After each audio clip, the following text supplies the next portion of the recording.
Hello and welcome to another horrific game. I'm joined by our friends at Brotherhood of Dice as we play The Crusher, a chill adventure. Chill is an investigative and modern horror role-playing game inspired by 20th century horror films. Prepare to meet vampires, werewolves, mummies, ghosts, and other creatures as we take you on dark adventures. Before we begin, I'd appreciate it if you could support our friends' channels. Links are in the description. Now, without further ado, I hand you over to our games master, Lee. Have we solved it yet? No? It's all done? Easy? Ladies and gentlemen, welcome to another session of Chill. How quickly would you like to solve it? Well, Suddenly you wake up and it was all a dream, the end. yeah, it's more about like surviving it, I think, at this point. Just as you think you've woken up from the dream, Bobby Ewing walks out of the bathroom.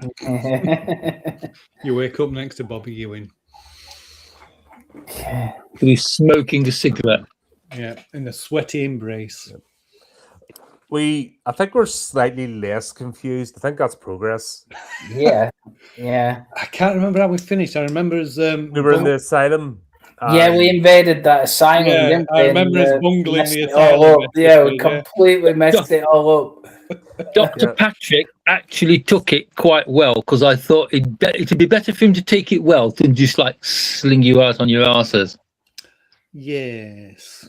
So he's basically like, do you know Kevin/Susan, whatever they call themselves? Yes, I do. Come with me, but don't tell anybody what you say. And he leads you into a wing of the asylum, and as you're walking down, you can hear tears from one door, laughter from another. You can hear a noise like you can hear like laughter coming from one door with a noise like someone punching a piece of meat, which is followed by the laughter turns to gurgling and a thump on the floor. He leads you to the last door, which, like all the doors, has a small viewing window. He's like, "This is Susan's room," and you all gathered round the viewing panel, and that's where we ended it. Ah. So that is where we will pick off. Or pick up. I think I must have dreamt about it because I could have sworn there was a whole scene in the cell. I was thinking that, but I can't. I'm just reading through my notes. Not yet. Okay, not yet, but thank you for dreaming about my game. Most encouraging, and I shall keep writing them. Yes. Right. Well, yeah. You two are the charisma boys, so this is your wheelhouse, isn't it? Yeah. Say to the doctor then, are we okay to go in then? Can we only need to speak to her for a little bit?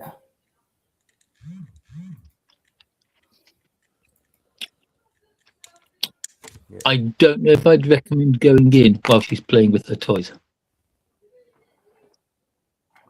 He motions to the window.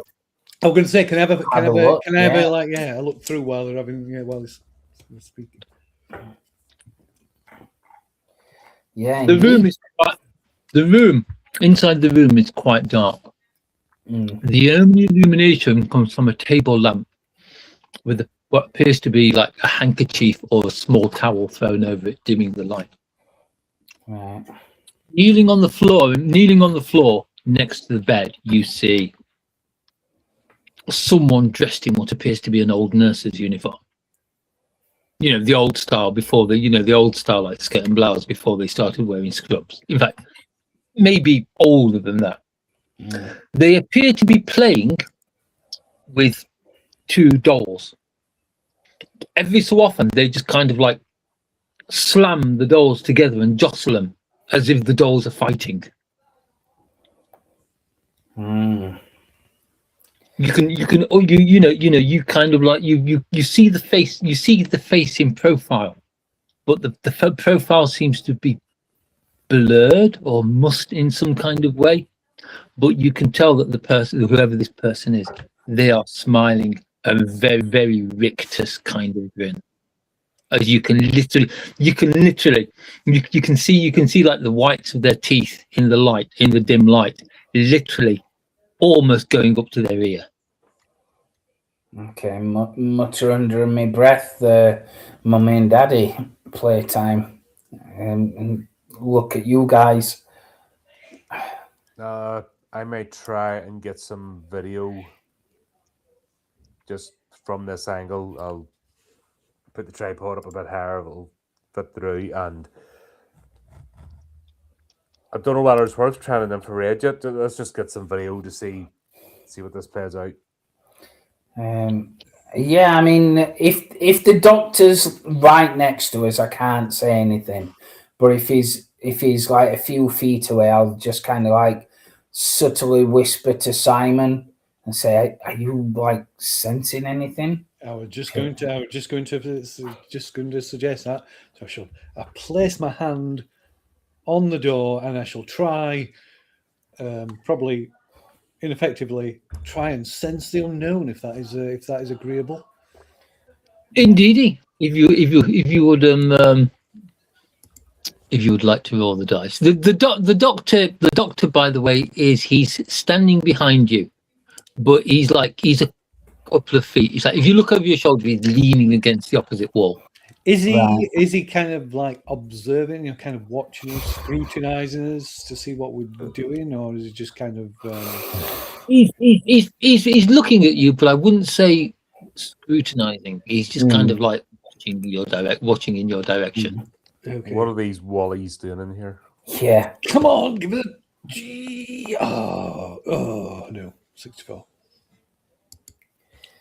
No. I sense nothing. I could do something crazy, but I'll probably leave that as a last resort. Yeah. We don't even know if these ghosts can leave that compound. I would think not. It was just an hunch.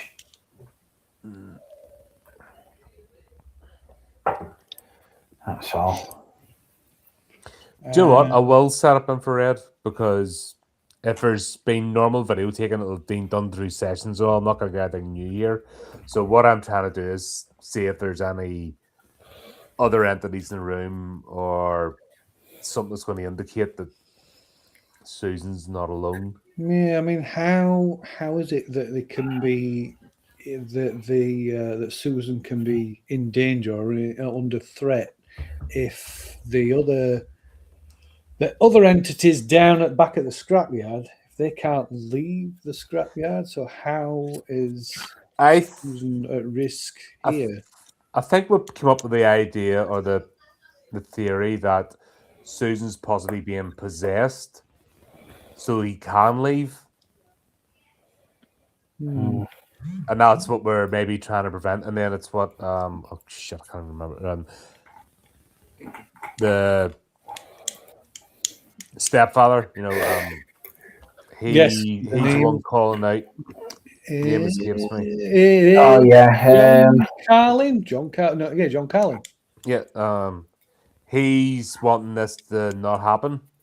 Prevent it, and that's why he's saying protect her. But I think Dario has maybe found a way out of the scrapyard by using Susan as a vessel. Because remember, she sorry,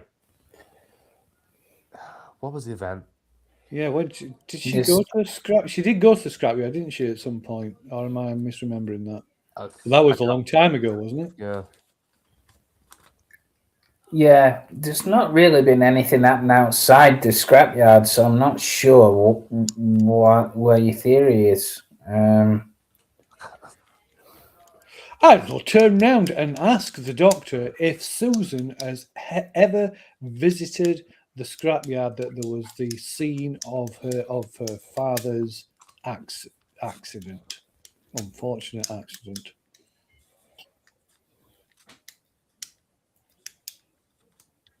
He's the man to ask, I guess. He shakes his head. Not in the years that they've been incarcerated here. But you, I were can't to Susan. I can't tell you where they've been. where they'd been before then. Mm. But you were close to Susan before you had her committed. Interned. Yeah. Yeah. So, did she ever speak about visiting the scrapyard? And when was this change in behaviour that prompted you to have her committed? So the change in behaviour happened just after her mother died.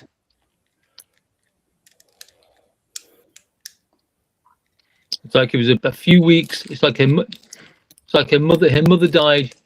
She went to the cremation. She was very quiet for a few weeks after that. Uh-huh. Mm. And how long is it since the mother died again? Friends of hers got worried, went round to see her. Mm. Couldn't get into that. Couldn't get it. She wouldn't let anybody in, but you could hear noises and things, arguments, things breaking. So they called the police. When they called the police, she trashed the flat she lived in. And how long ago was it again that the mother died? Sorry. Mother died in 2011. You know, I'm glad you found your notebook. I've no idea where mine is. She died in hospital of a heart attack, and she was 57 years old. Yeah, and we are in. What is that? 2013. 2023. 2023. So we're close. Okay, so that's quite a while. Yeah.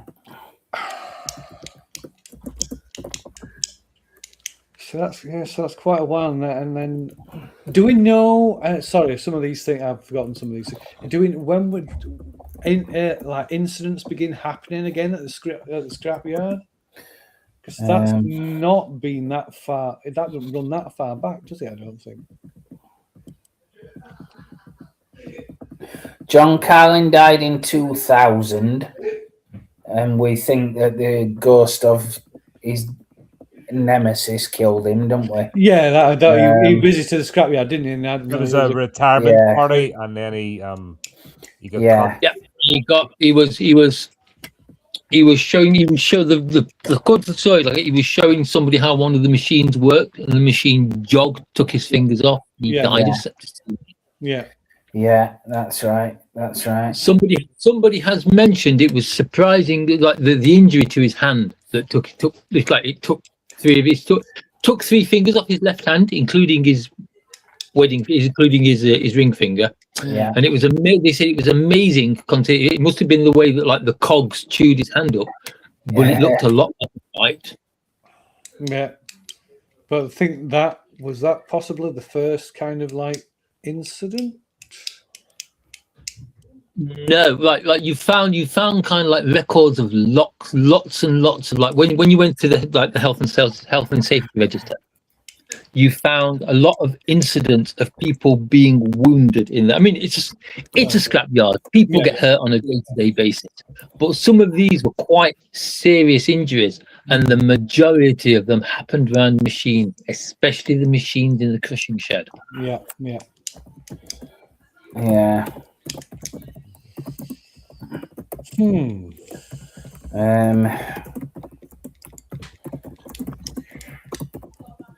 Okay. The injuries were all the same kind of things, like snags, cuts, tears, chunks being taken out of people's hands, that kind of thing. Right, Look through a guys. different lens. We're thinking bites, as in they're getting eaten, or Don't be silly. Machines don't bite. I said if you look through a different lens and said believed it, you know what I mean? And just seem to lean in that direction, doesn't it? It does. What are we going to do? I don't know. I must admit, I'm a bit of a loss as to. The ultimate aim is stop the haunting. Yeah. The way that we stop the haunting is by destroying the heart of the haunting. which tends to be a physical object. Yeah. I think that's possibly the wedding ring that were on his finger, but we don't really know that's the case. But what on Carlin's finger? Yeah. But that was that he lost that as a result of the haunting that was already there, though, didn't he? Yeah, good point. I imagine the taking the wedding ring was kind of just like a vindictive thing, you know, like, you bastard, I'll show you. Indeed, marry my wife. That's our thinking. Like fueling the vengeance, but no, you're right, because it wouldn't have existed before it, would it? No. So there must be something else, but that's the aim of the game. So everything that we do should be trying to get closer to that. Yeah, I mean, so carpet bomb the scrapyard. So yeah, I mean, part of that was figuring out this entire family dynamic, wasn't it? Yeah. And understanding what had gone off with them all. Are we realistically going to get anything out of Susan? Yeah, I don't know. Unless she's got something that's tied to it.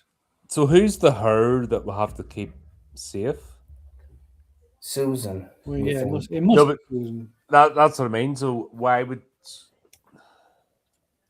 That's the only lead that we have. That's what I mean. It seems to be Susan, but I don't understand how she. Because the wife's already passed. Yeah. So I don't understand how she could be at risk. Yeah. Well, maybe that's stupid. They never explain anything properly. As you're watching Susan through the window, it seems that whatever reason she keeps like banging these dolls together is finished, and one of the dolls now like lies face down in front of her with the other one standing off to one side. As you watch, she reaches over to the bed and pulls out a fairly sizable kind of like box, which she just lifts up over her head and slams down onto the figure with a bang loud enough to wake the person next door, who starts yelling. Susan just kind of like leaves the box on the floor, her arms hanging limply down by her sides, as she just lifts her head back and starts to cackle. We could be dealing with possession. At which point the light touches her face, and you see the reason her face looks weird is because it's just a massive scar tissue from cuts. Oh wow! The reason her smile is from ear to ear is because her cheeks are almost gone. The fleshy tip of her nose is gone. She's staring wildly at the ceiling. You can't even tell if she's got she's still got eyelids. But she just cackles, laughs at you. Can I ask the doctor? These dolls she's playing with? Do these represent her mother and her father? The one that she's slamming the box down on? So I've asked her that. She won't answer. It's just eventually she destroys them, and when she destroys them, she starts screaming for more. In your professional opinion, what do you think? What is your professional opinion on that? Do you think it represents her father, the doll that she smashes with the box? Yes, I do. I think I don't know how she knows this, whether it was something she saw or it's something she's dreamt or something it's told her. But we believe that the dolls will represent things that have happened in her life. What you've just seen now always happens on the same day every week. It's like she replays events out over and over. I mean, it may we believe that her father is fighting with someone, and in the end, he gets crushed. Yeah, I was just going to say, I would.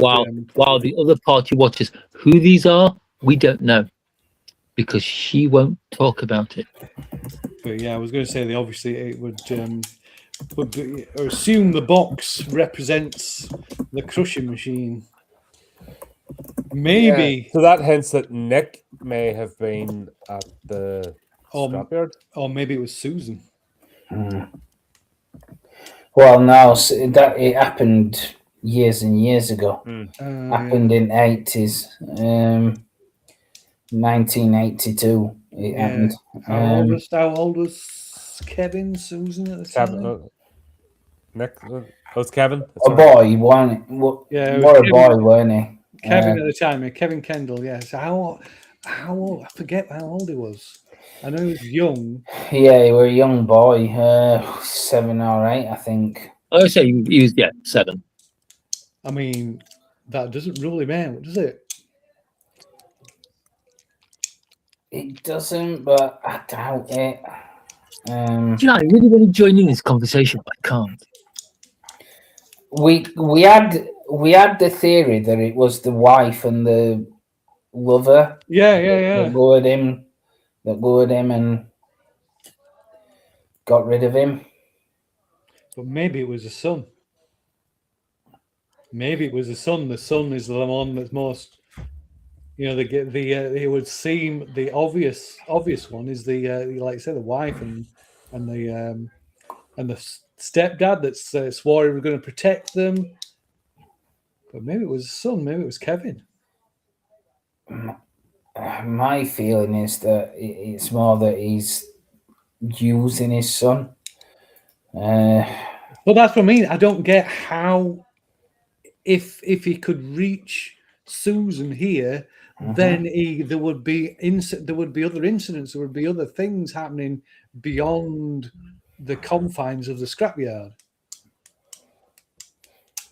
Surely, unless it was a case of just jumping between the two. Well, you're the psychic, but tell me that didn't look unhinged. But maybe these dolls are the heart of the haunting. Well, I'm not going to venture in there to get them. So I don't know if there is. I could kind of. I mean, I think if I induce an out of body experience, I might be able to see if there is anything there. Well, before we do, I'm gonna stop the camera because I've been recording while this has been going on, and I'm gonna play back to see if anything strange under the infrared has picked up. It's been picked up in the room.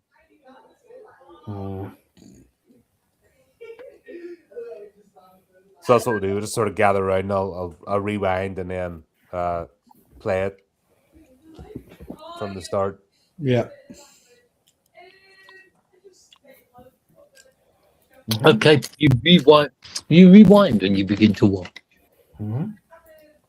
It's like the sound is very muffled, of course, because it's being recorded through the door.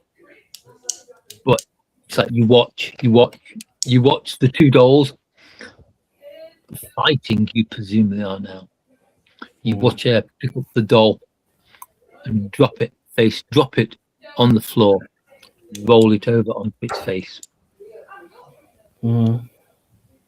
She places the other doll off to one side, watching, and then as she pulls the box out, she strokes the doll's hair, and then she just slams the box down onto it. That's hard. I did it under infrared, so it's not so much.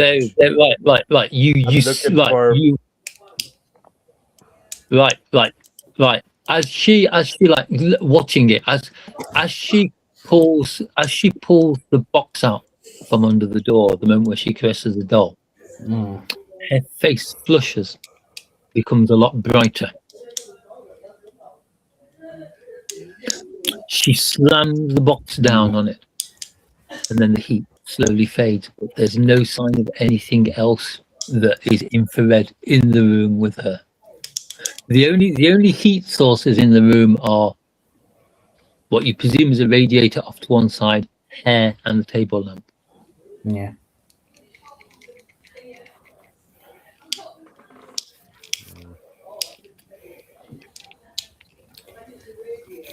don't know if a normal flush would pick up like that. Excitement, anger, something like that, maybe. Mm-hmm. Yeah, but I don't think I would pick up under the infrared. You know, I don't think it's that. Basically, I'm looking for like a second, like a figure standing in the room or the over. So basically, it looks like normal, just heat signatures. Yep. To you, everything looks normal. Sorry, guys. Mm. Not getting anything. Be nice if like they just introduce themselves and say, "Right, I'm here possessing." Yeah, this is where you have to get rid of me. But I don't think it's playing that. I think it's something genetic. Like, it might not necessarily be possession or supernatural, but I think it's a case of like father, like son. He's one of the most evil men to have existed, isn't he? I think some of them genes have passed down. Combine that with a mind snap due to, trauma and abuse for decades or years. But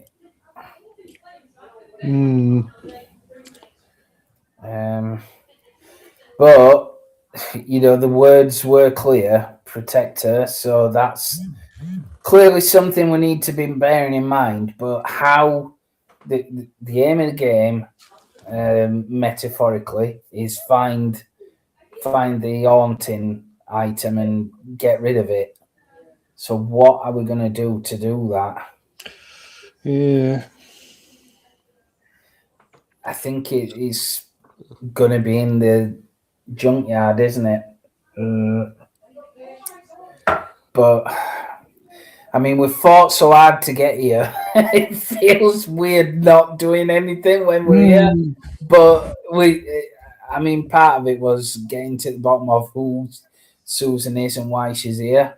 And it's plainly obvious she's round the twist. Is it possible to do like some kind of psychology check against the Doctor to see if there's anything that he is that he's not letting on? I mean, it seems like if anyone's in the know, then it would be him. That's compos mentis, anyway. Sorry, what are you asking the Doctor?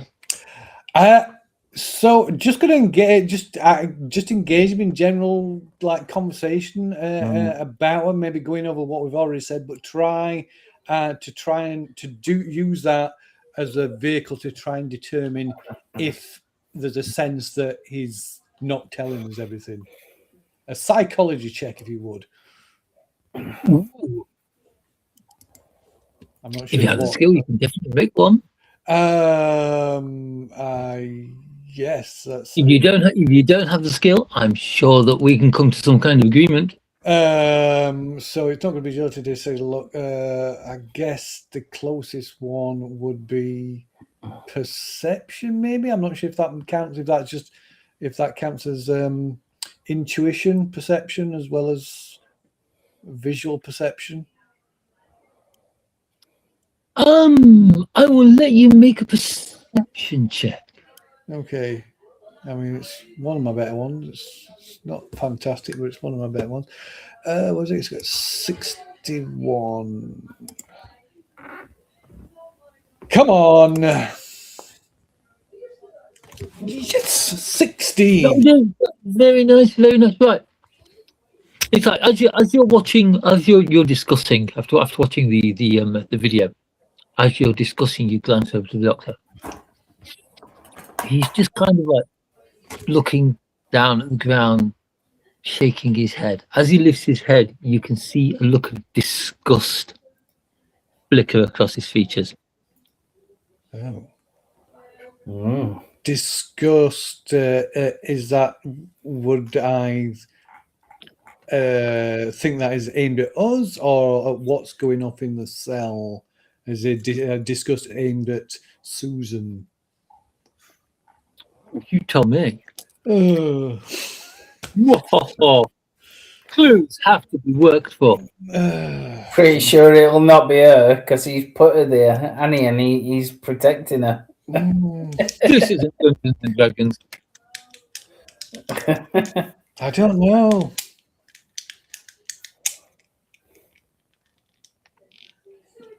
I don't know. Why is it? Why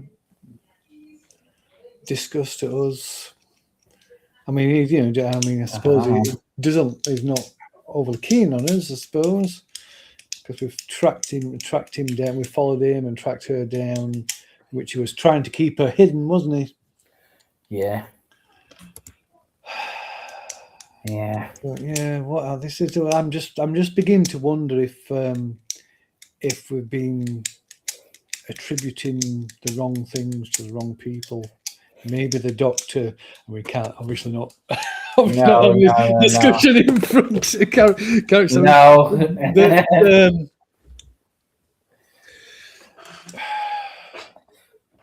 Yeah, maybe it's. Right. I think it's worth going in. We've come this far that we can't waste this opportunity. No. I'm going to say, Doctor, is there any chance I can talk to Susan? You can certainly try and talk to her, but I don't know how much sense you'll get out of her. Okay. I'm happy to try. I'm not happy to try. But I'm happy to try. Sorry, I had to go and turn the heat off. I accidentally had the heat on, and that's why I was doing the dog thing. I was starting like, oh shit, off, freaking boil myself alive here. Yeah. So if you'll let me into the cell, I will go into the cell. Should we? I am, after all, curious. Should we all go in just in case? You can do. I could always do the old thing. Yeah. Right, so we're all going in, and yeah, this could be it. Just it could be. No, he's like, can you just wait for a few moments? He says, and he goes out of the corridor for a few minutes, and you stand there waiting. You could the person next door, whoever's next door, who woke up and shouting, has gone back to sleep. Right. And all you can hear, like coming through the door of Susan's room, is this low giggling sound. What were you wanting to say about the doctor while he's not here?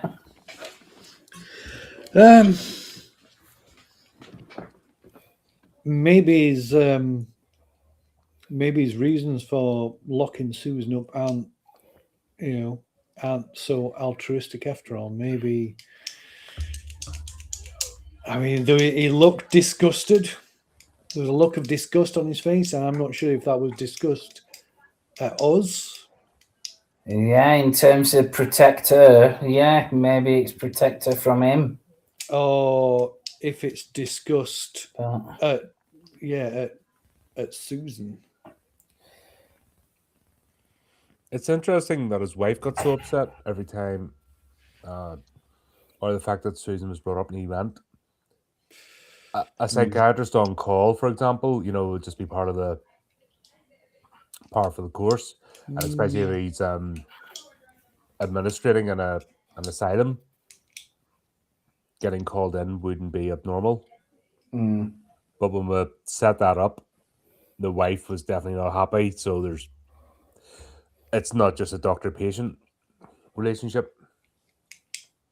Yeah, like Sean, beginning, especially with this dramatic performance ahead we've just witnessed. I do question whether we're suspecting the wrong person of killing.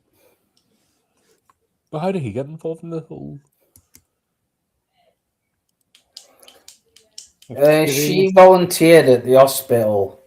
I don't know why, because her face looks like something terrible's happened to it. But he felt sympathy for her, and he helped her.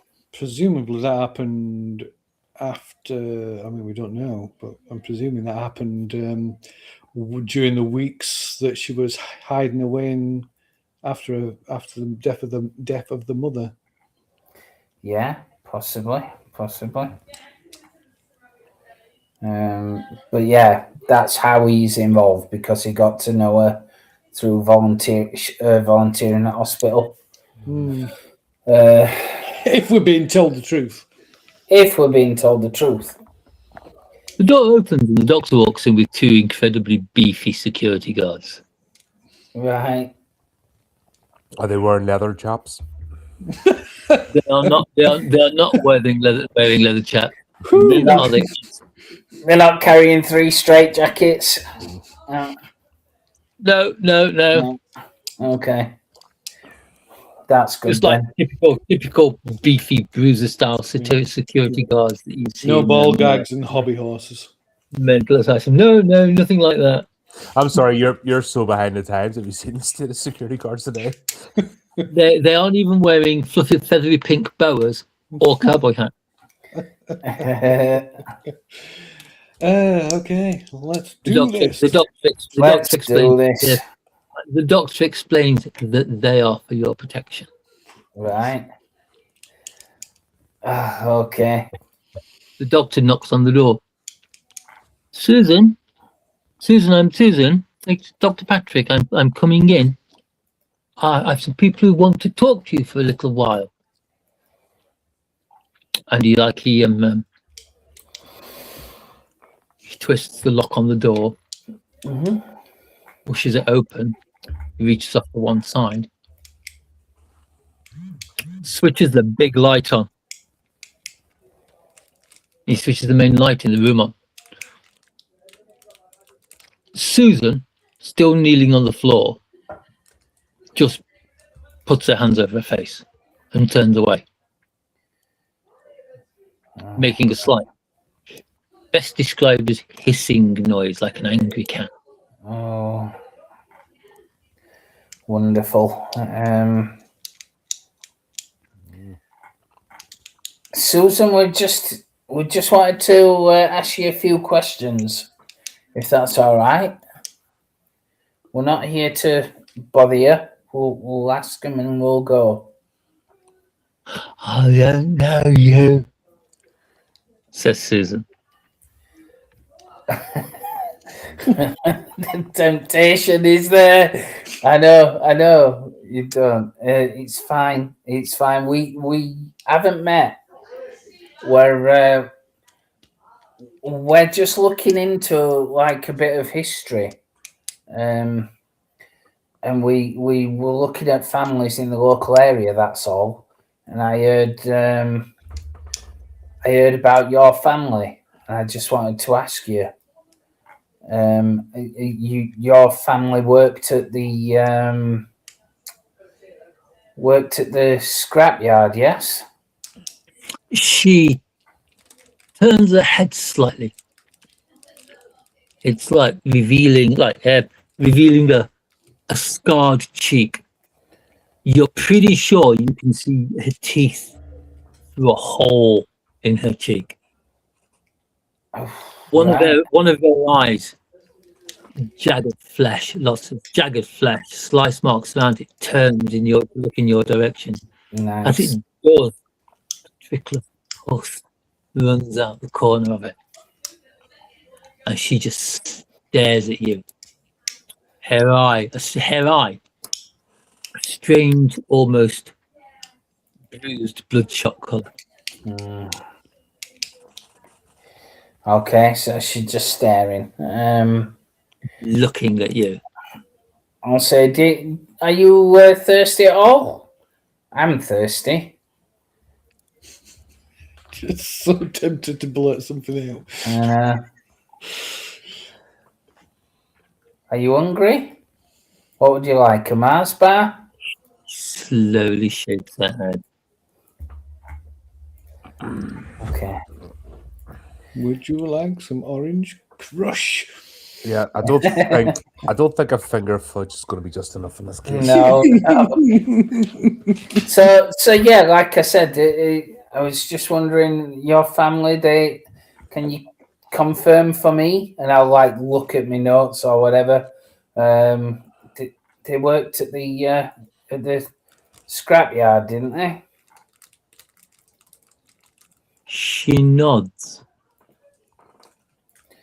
Ah, okay. Okay. And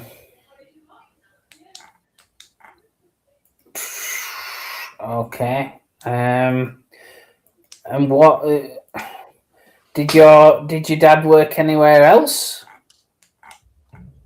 Doctor, I need a new doll. She picks up the old one by its one remaining leg.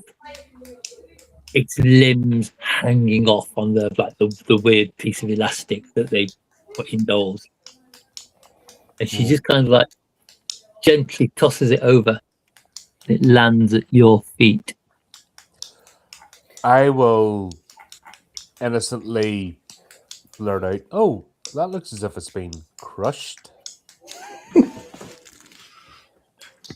Does it look like? Have we seen pictures of it? Does it look like her dad? Does it look even vaguely like her dad?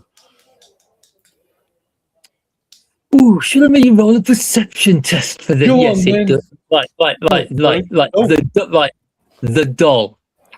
The doll is dressed in really rough-looking clothes that have obviously been, stitched by hand by someone who isn't exactly skilled at what they do.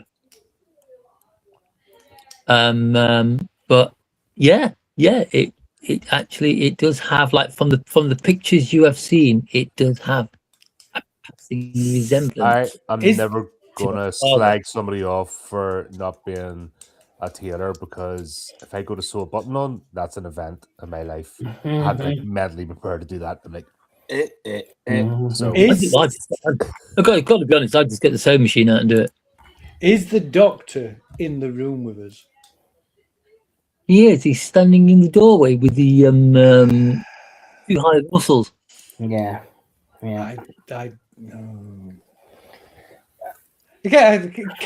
Would it be possible? Would you mind if we had? I mean, by all means, the security people. But would it be possible if we had a moment alone with her, Doctor? And maybe if without of your presence, then we may be able to elicit more answers. I can give you a few minutes, but yes, the guards will have to stay for your own safety. That's fine. That's fine. That's fine. Much appreciated, Doctor. And I'm going to pick up the doll and I'm going to sidle over to the other two and kind of like in a low whisper, hoping the guards can't hear me, although I'm not too fussed. I don't trust the doctor.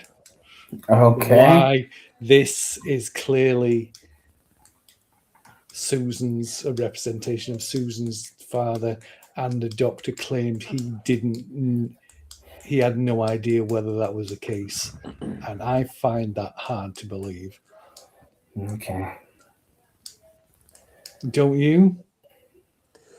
I'm with you on this one, and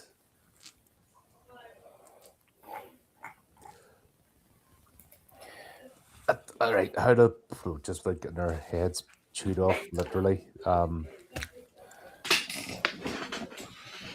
Susan, does this remind you of something that happened? Did you see this happen to somebody?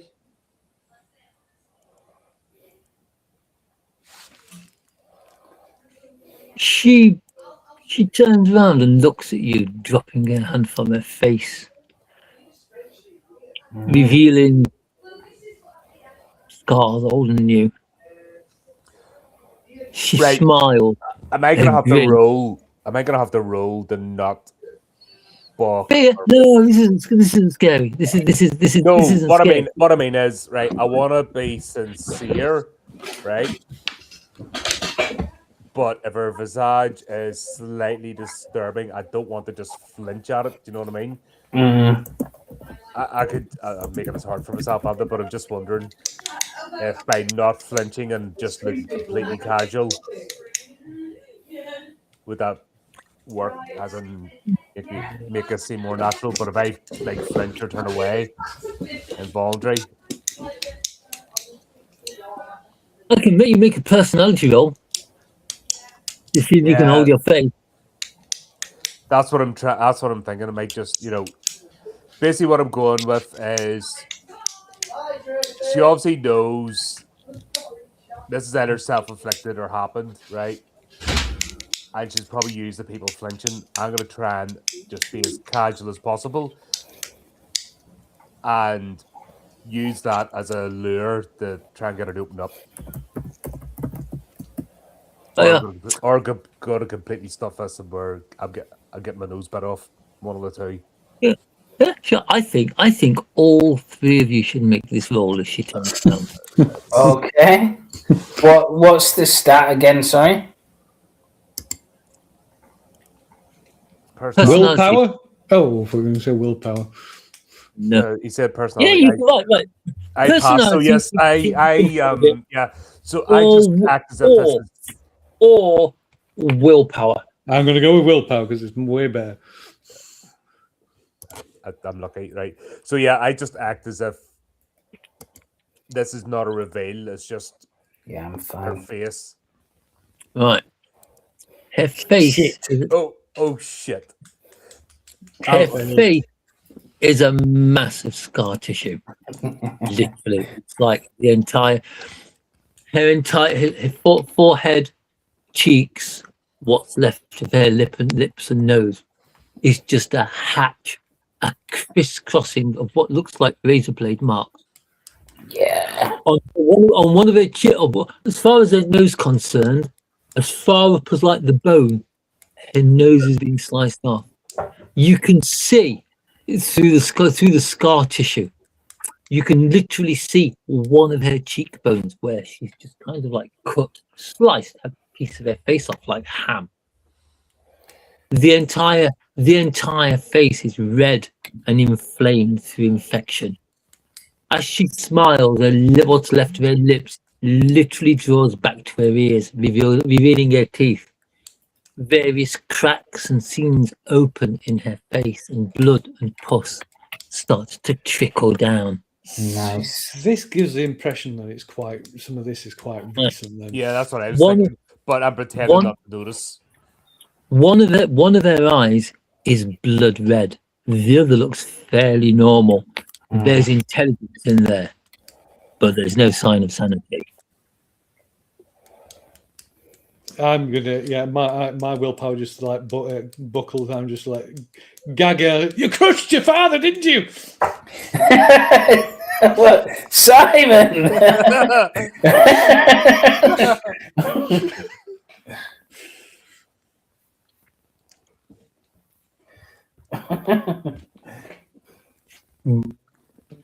What's the reaction? What are those?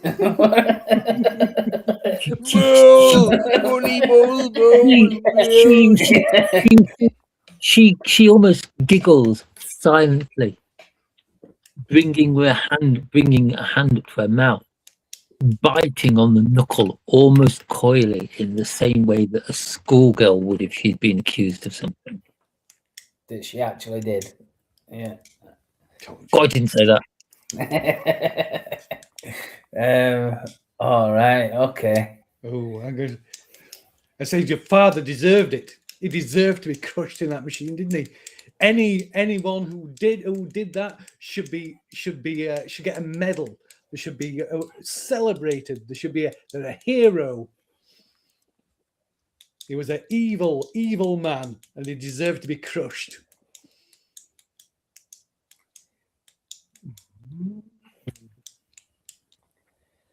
Turning his failure into a success, kind of, if I allow it. It's ranted. Ah! Seeing you flinch, she walks up to you. She is about the same height as you. You get a good look at the old, incredibly tattered, dirty nurse's uniform she's wearing with its spots of blood and food and God knows what else scattered around it. She presses herself against you, her face only an inch or so away. She takes a breath, and as she speaks, the stink of her breath wafts over you. You can smell the infection under her skin. And what did she say? I wasn't there. You're not here now, are you? I wasn't there. I didn't see anything. I only know what my mother has told me, and why should she lie to me? She cocks her head slightly, as if she's listening to something. I wasn't there. Okay. Would everybody like to make a sensing the unknown roll? Yeah, I knew you were going to ask for that. I'd like to be able to make one of those one day. One day, someone will make one, and you'll all be very surprised. Oh, God. It's not today for me. Just the one roll, or everybody? Everyone needs to make one. Oh, look at that. 20 off. Oh, that were almost no 9. No, mine's... Almost isn't, unfortunately. Yeah. Right. It's like stirring them the best, isn't it? And the best side to stir back. I forgot the question I started asking. Oh yeah. I was asking just around. Did your mother tell you if she was there when it happened? I was just sort of butt in calmly and as if we're just having a conversation. Right. Everybody make a perception roll. Okay. What's my perception again? Okay. PCN. 61. No. God, which is mine? I think I made it 17. Honestly, you guys haven't done any sacrifices towards our Jesus recently, have you? What? Right. No. Jesus. Right. As he speaks, talking about Susan's mother, you notice his breath frosts a little in the air. Okay. I don't. My mother told me everything. He's telling me everything. She whispers to me while I'm sleeping. Does she know that you hurt yourself? She kind of like puts her hands on her cheeks, pulls down slowly on it, opening the cuts even more. Her fingers coming away, not drenched, but stained with blood.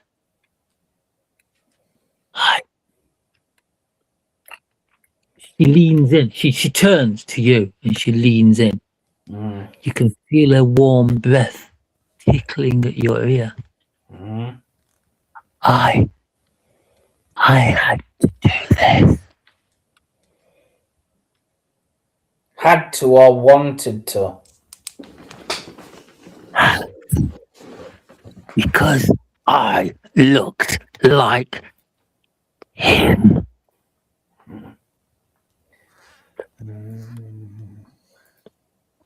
She clenches her fist and scowls. You see anger flash across the ruin of her face. Okay, so I'm gonna. Right. although you can't see it, Yeah. behind you, 2 security guards tents. Okay. I'm gonna get first punching. No, I'm not.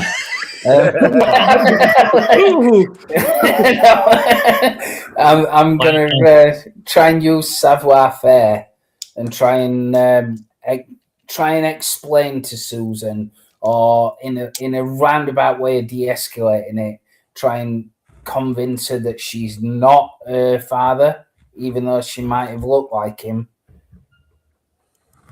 I'm going to try and convince her that she, Can I really let something that might be as plot important as that just rest on a dice roll? Well, it's up to you. You can do.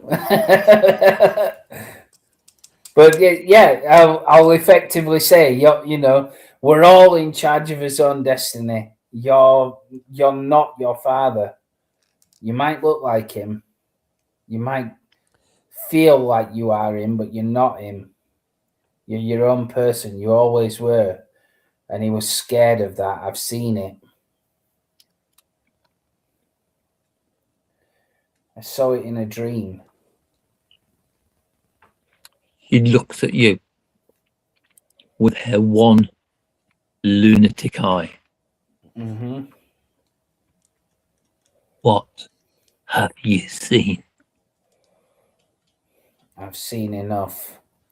A young boy trapped in a closet. She reaches out, puts her hand on your shoulder, and squeezes. You literally hear your bones creak. Oh. Susan, comes a voice behind. Let go of the nice man.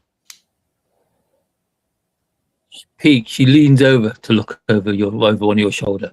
Turning around, one of the security guards has taken a step forward and he's like kind of standing there with his arms crossed. He's like, you don't want to get in trouble. It's like you don't want to be on your own in the punishment room now, do you, without your toys and your dolls? Let the nice man go. Okay. She pulls her lips back and lets out kind of a bubbling, hissing noise. Bubbles of spit forming between her teeth. Small, warm speckles of it landing on your cheek, on your lips. She lets go and she takes a step back and she puts her hands together in front of her and kind of like wiggles her shoulders like I'm sorry. I got angry. It's quite all right. It's understandable. It's understandable.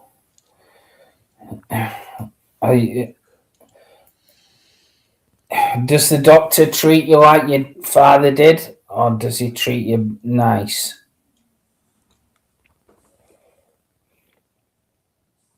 Dr. Patrick treats me well. He says that I'm not safe to be outside.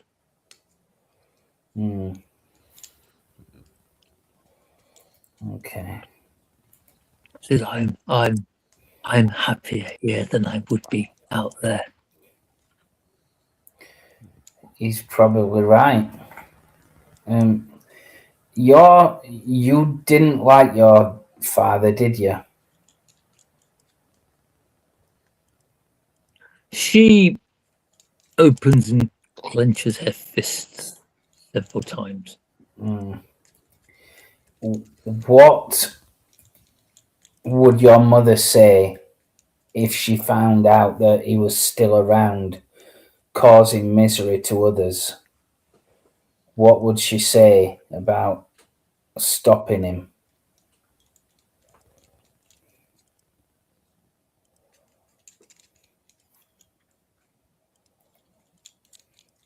She looks up at you.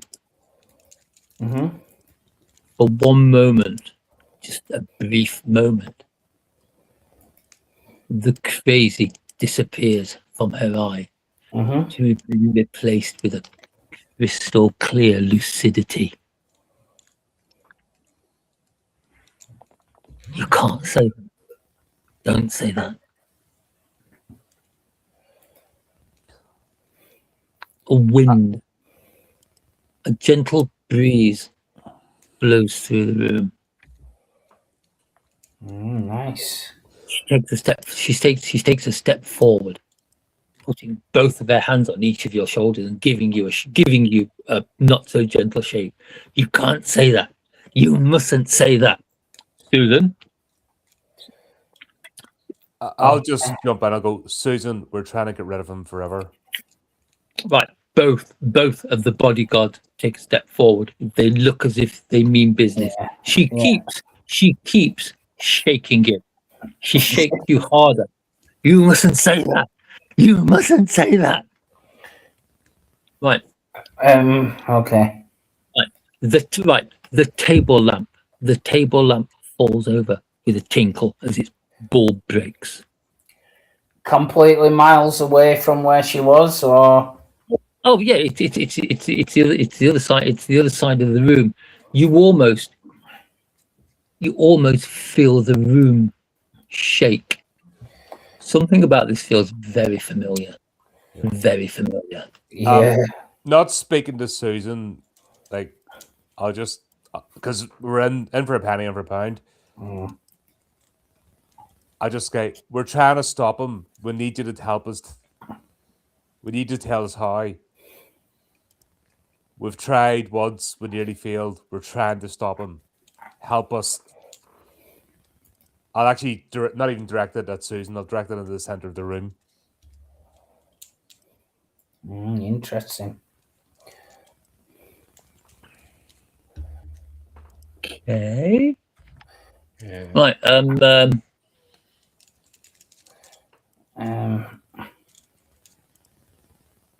Yeah, so he's back. He never left. Yeah. He's still there where you left him, still at the scrapyard, still hurting people. Yeah. And for me, I will try and hold her as much as she's holding me. I'll say it's not going to be over. It'll never be over until you can get rid of him. Help us get rid of him. Right. You put your arms around her. I do. Pull her closer. As you feel her nails digging into your shoulder blades. It's like as you pull her closer, you can smell the infection, Lovely. the dirt, the unwashedness of this woman, old of this person, old food, wet, vomit, maybe the sickly, almost ripe fruit of whatever the infection that's ravaging the self-inflicted scars on his face is.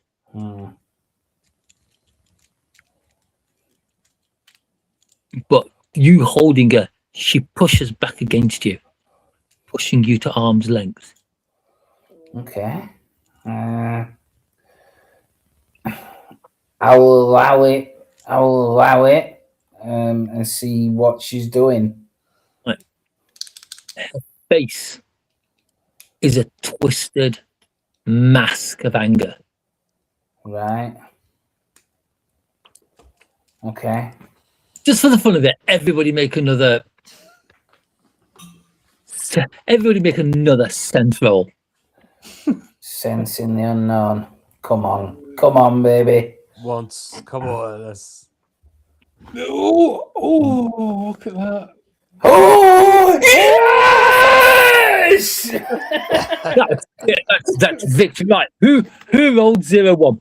Me! Oh, that's useful. I've Right. seen the eyes of the devil, I know. Right. Turn his tail back. Right. Susan,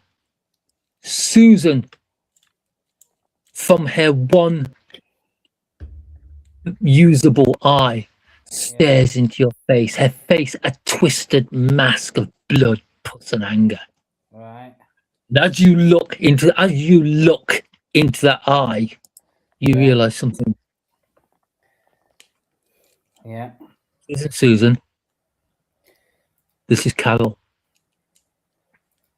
It's who? Carol, the mother. And then, the next thing you know, you are off your feet. You are flying through the air as she pushes you backwards.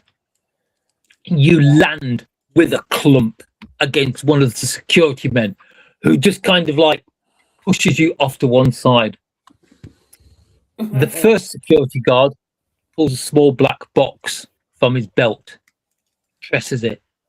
2 metal prongs attached to wires split across the room, hitting Susan in the chest.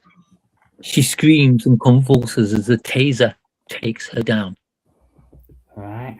The second guard jumps on top of her, flipping her onto her front and slamming a pair of handcuffs onto her. Excellent. At the commotion, Dr. Patrick runs in Yeah. with a syringe. He isn't gentle. He isn't gentle. The first piece of available flesh, which is the top of one of her thighs, he just slams the hypodermic into the flesh and pushes the plunger all the way down. Oof. Susan, on the meanwhile, is thrashing, screaming. You can see the muscles in her arms straining at the handcuffs. You can see blood appearing at her wrists as she tries to pull her hand out, tearing in the skin. I'll kill you! I'll fucking kill you all, you bastards! She screams. The guard leans on her head, pushing it against the floor, muffling her speech. Over the next couple of minutes, as you're picking yourself up, the struggles lessen and lessen and lessen until she just lies there, drooling spit and blood from the corner of her mouth, her one good eye rolled up into her skull. Mm-hmm. I'll just watching this scene as I just go over to Blake and I'll be like, something was said. Please tell me you haven't got your camera out. No, I didn't. Click. No. The doctor, Quick, Dr. do the Ricky Gervais take the picture. Dr. Patrick just kind of like brushes his hair out of his eyes back over the top of his head. It's like, I knew this was going to happen. I don't understand why, though. I'll keep the revelation to myself. I've got her name down as Joan, but. Oh, I meant Joan. Oh, Joan. Karen is someone else. Sorry. Yeah. Okay. It was Carol, Joan's alter ego. Yes. That's the excuse I'm sticking to. It's got nothing to do with the fact I don't know where the hell my notes are. That's the same as me. I've written down what I remember off the top of my head. I'm relying on you guys for the rest of it. I apologise for this. I'm a scrub GM. But it's like I thought this was a published adventure. Published? No, this is a total homebrew. All right. Okay. That's cool. Right. Yeah. I'm gonna suggest that we get the hell out of here. The doctor nods. It's like, yes, I must ask you to leave the room if you don't mind. Yeah. Let's leave. As I go out, I'm gonna try and find like a stray bit of her hair or whatever that might have been transferred onto me, like loose hair off her head or whatever.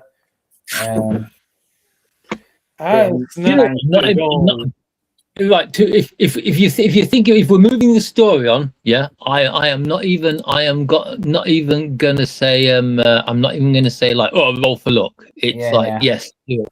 It's there to effectively, me aim with that is to go back to what's her face goth chick and try and get it carbon dated to prove how old she is, to prove, because if she's still young, then she is Kevin, but being possessed by the woman.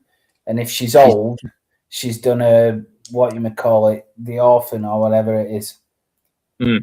She's not old enough to be carbon dated by several thousand years. Yeah. It's a good idea. It's a good idea. Yeah. If you can test the age, I don't know if thought you we were even going to do can. some spell casting, but okay. Yeah, I don't know Yeah. if you even can. Well, perhaps you can use Might that be. air for it after. I would have thought you'd be able to get a Save new us some. It's like I would think- it's so it's it not could as be if an air test. it's not as if you could use that piece of hair in like a targeted seance or something like that.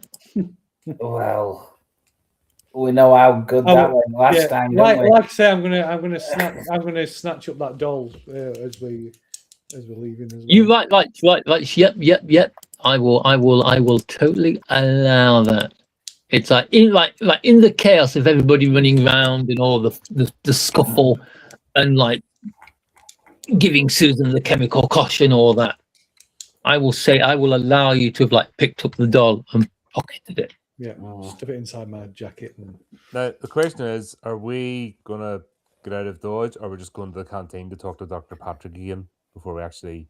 I think leave.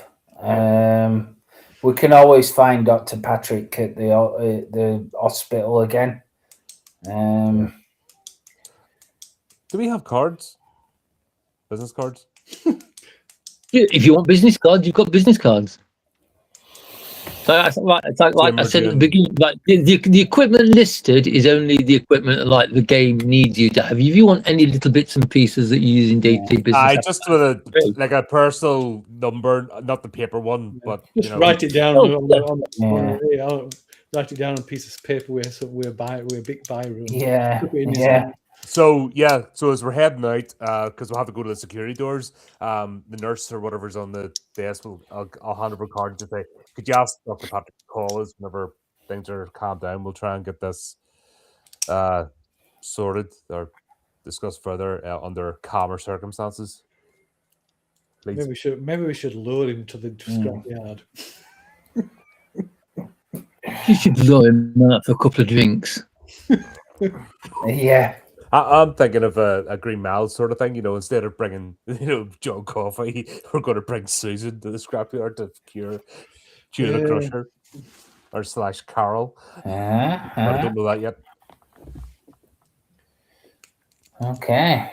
So, we'll just get out and go to the van and then debrief ourselves. Go to the record. What time's it? Yeah. This is night. This is early. I think it was night. I think it was night when we was. It was night, but I don't think the time was ever. Unless I actually go back and watch the video, I can't remember if the time was actually specified. No, I think it was like early evening, 9-ish. Yeah, 9-ish. Okay, in that case, we'll say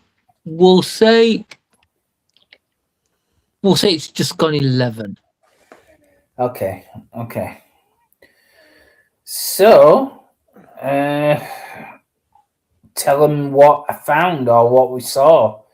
Say it could be, like we said, a possession, but it's not the dad, it's the mum. Which kind of leans into this keep him away from her again.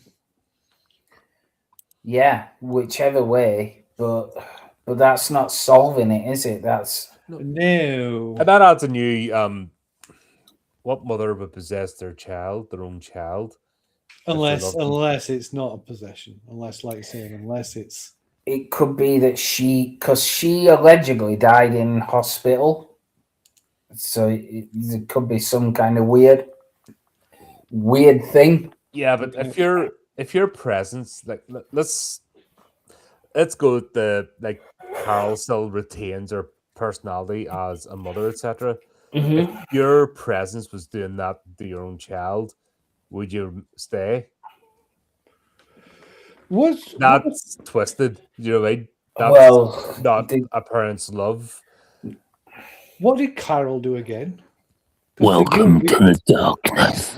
Because the uniform, the nurse's uniform, is old as well. It's like dated, isn't it? Yeah, it is. Was Carol a nurse? Nobody has ever asked this question or asked to look into it. Yeah, was Carol a nurse? Because I'm not sure that we knew. The nurse's uniform is wrong if it was Susan. I'm not sure that we knew. She wasn't a nurse anyway, was she? She helped out. She just supposedly helped out at the hospital. This is an unexpected turn. We weren't expecting to look into her so deeply. No, We were taking her at face value as a victim. we was. I mean, this. And I don't know how much of it is like an handwavium thing, but why is she still wearing a dirty, knackered old nurse's uniform in an asylum? Why ain't she in asylum clothes? But I'll not go too deep into that. Well, Uh, to placate the personality or whatever I would have thought. well, maybe, Same with playing with the dolls and maybe. and it's good Oh. Amos. Yeah, yeah, exactly. That's why I'm like, I'm not going to focus on that. Oh, I'm. By the way, I am running this asylum like a late 17th century, mid 18th century Yeah. kind of asylum. That's what I thought. Where That's what I it's thought. like basically instead of giving people lots of cognitive therapy, Yeah. behavioral therapy, helping them and that kind of thing, Yeah. you just let's You're just going say, the let's just amicus say films direction, are you? as you're walking out, the doctor Mazes full apologizes. of razor blades. Yeah, the doctor says that that Susan is absolutely 100% untreatable. Nothing they've tried works. So they've actually taken to the point now that all they really do is placate her to keep her quiet. That's fair. Because it's like they can drug her, but the drugs only work for a short time. Yeah. Drugs don't work.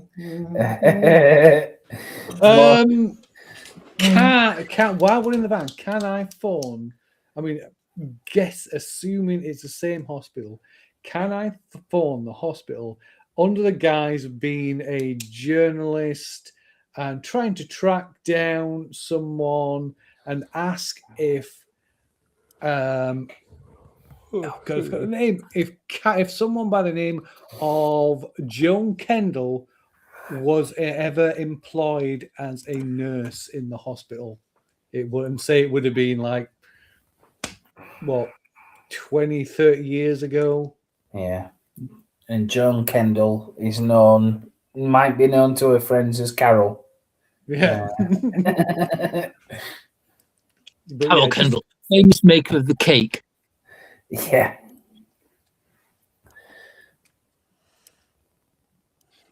She says, may I ask who's asking? My name is Simon Brown. I'm just trying to track down some family members on behalf of a lawyer, branch of lawyers who are looking into inheritance from a distant. I'm a lawyer. I'm looking for a gentleman. He's a Nigerian prince. He's looking for like some relatives of his to give them some money. We're just trying to track down the people. So being the fact it's quite late at night and totally beyond office hours. The nurse at the end of the phone is very, very kind, but suggests you contact their administrative department during office hours. Okay. So I'm afraid that I'm sorry, sir, but I'm afraid that no one will be in the offices at the moment. It's literally fun. That's fair. I thought just trying to. It's like if you'd like me to, I can write a note, and before I leave in the morning, hand it over to someone so they're expecting your call. That would be much appreciated. Thank you very much. Right, you give her you give her the details. You give her your name, the name, your telephone number, so they can get in touch with you if you need to be. Yeah. Simon Brown, Dewey Cheatham Howe. What? She thanks you very much. She puts the phone down and gets back to reading whatever novel she's using to get through the night hours. Radio.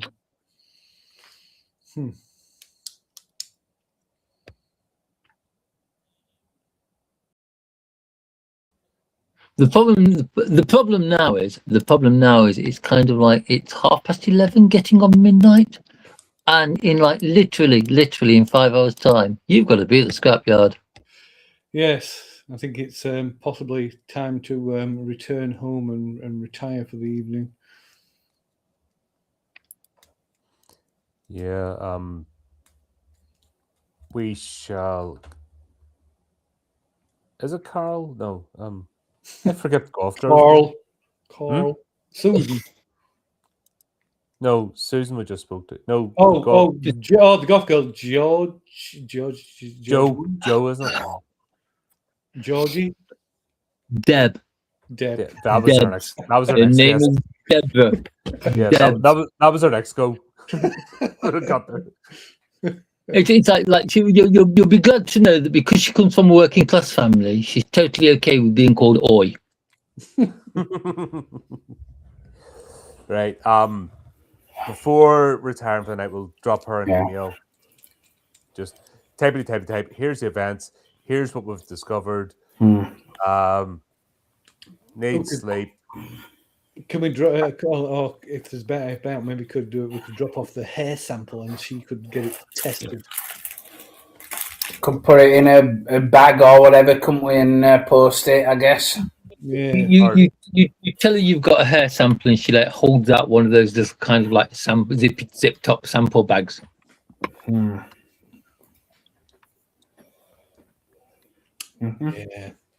You put it in together with whatever bit of fluff may have been in your pocket. It's like to be quite. It's not a single hair, more of a clump. There, a bonus. Yeah. a bit of scalp attached to it. Yeah. A few mysterious white flakes hanging in it that could have come out your pocket or may have like dropped into your pocket. Well, nobody said it was a. Nobody said this was a forensic operation. So turns out you're related. Yeah. Right. Aye, so we'll do it so that Debs is up to speed. Do that, and then it's her for the night. I think we're going back to work at the scrapyard. Yeah, I guess so. Like she, like Debs kind of like shrugs. I could only get cover for you. Could I only get cover for you for one day? Oh wait, hold on. The shift doesn't start to 17:30. So Yeah, the shift. that's 11 o'clock at night. Yeah, actually, what's it? The shift doesn't start till what, 5:30 this evening. Sorry, so you've got all day. All night, not day, because it's 11 o'clock at night. Still worth going to bed. Worth going to bed, getting some rest, and then maybe tackling this in the morning or after same again before we start shift, and have a game plan, because we need a game plan this time before we get in, because we now have knowledge that's because we know Carol is on the plane, and we know that she's inhabiting her child, and that could come out. So if we don't have a plan to deal with this, then it's like game plan. I'm sorry, I'm not used to this. Yeah. I'm not sure we have got a game plan. We know one fact, but nothing of how to solve it. Yeah, but that's a pretty major fact. The best game plan was one you came up with a couple of sessions ago. It's just like, we're just going to stay in the guardhouse all night. Yeah. Yeah, that was a good plan. I don't think it's going to cut it this time. No. We now have like information that Ghosty Boy might want. Yeah, I think it might end up being instead. I think based on what we know, I think it might be seance time again, because or some kind of exorcism. I don't know what we know. Yeah. Yeah, exactly. Can I ask a question? Can't give you a sensible answer. Yeah. But yeah. Right. Do any of the characters in this game actually have knowledge of exorcisms and things like that? Do we heck? I've got an app for it. It's that or find the haunting, heart of the haunting in it, which that's needle haystack, times. I mean, squared head. The machine seems the obvious one, but that seems too obvious, doesn't it? It does. I mean, if it was a simple case of that, then the agency could have just, made it happen to have the thing destroyed. Decommissioned. Yeah, Give them a they could have. newer Yeah, they model. could have instigated something, couldn't they? If it was going to be as simple as that. Health and safety could have come around and condemned it. Yeah, if they can do things, then they could have easily had that condemned, couldn't they, or something? Yeah. So it seems a bit too obvious and a bit too easy. It does. I mean, it could be a double bluff, but yeah. Mm-hmm. I mean, if I were them, you would have probably done that as a just in case, but. Well, maybe. So, what is the plan then? What? How are we dealing with this? Bomb this thing. I've got to be honest. I'm really looking forward to hearing this plan. I do like your idea of bringing Susan here, but I'm not sure how that's going to happen. It'll never happen. I would manage that unless we got the doctor at gunpoint and But so I can't see that happening. But it would be incredibly interesting to see what happened. Yeah, just out of morbid curiosity. Yeah, I don't think it's going to end well. I mean, unless you could do some incredible act of persuasion to talk the doctor into this, would be an incredibly effective bit of therapy. But I'm also interested to find out if it is. I think that's a very intriguing thing that maybe it is, to find out whether it is actually the mother. Have we got this? Hold on. What evidence is there that the father was actually abusive? I saw it in a dream. It's perfect 100% evidence. Yeah. Oh, that the father's dead. Yeah. There was a body crushed. But that was unrecognizable. I'm just wondering because, like I said, the whole thing is twisted, like completely changed. Thing is, no mother would possess her child like that. Stop him getting to her. If I mean, I'm probably going totally off the track here. But don't worry, I won't tell you if you are. But like I say, if it's a ghost that's tied to the scrapyard, how can that ghost possibly be a threat to someone that's nowhere near the scrapyard? Yes. But what if he wasn't killed in the scrapyard? What if he's still alive after all that? What if it was somebody else that was killed in the crushing machine? Because that body was unidentifiable. But what if he actually was innocent and so that she could elope with her partner, and he's realized now that she's like even in death is not good enough because it's not satisfied. She wants to come back and he wants to stop it. Like I said, I'm completely flipping it on its head because, like I said, the mother's actions, even as a ghost, that's not good. You don't do that to your child. Even if it meant death's preferable to what she's doing right now. She literally driven her son insane.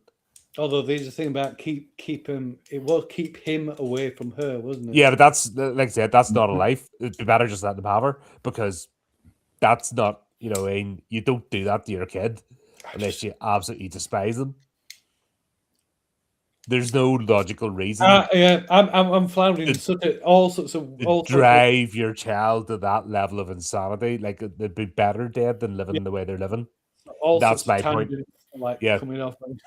Is he actually dead? Is it Susan? Is it thing? Is it? Did she kill him? Welcome to the complicated knot that is my ideas for role-playing games. Yeah. So I think ruling out whether that is actually who that is in the asylum is important. Yeah. I think we have to abandon logic because logically it makes far more sense for it to be the dad doing it than the mother. But we can't deny that the mother's in that cell in some way, shape, or form. Yeah. So I don't get why though, but that don't matter. Well, because if she it is. is the mother, then if it's the mother that's in the asylum, then the son daughter is dead.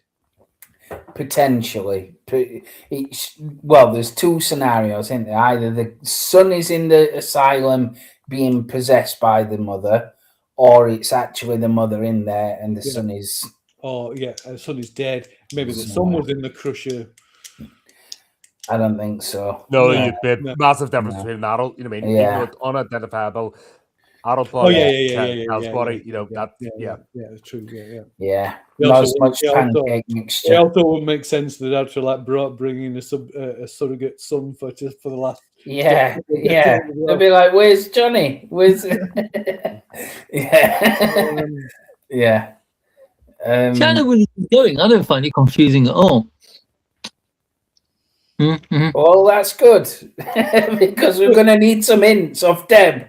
But ruling out who that is in the asylum is going to be would be Right, Lee. Mm-hmm. Lee. Yeah. As you were looking into the eyes of the person you were talking to, you saw their persona change. It's like one minute you were talking to one person, right? You were talking to someone completely different. It wasn't something you could see; it was just something you felt.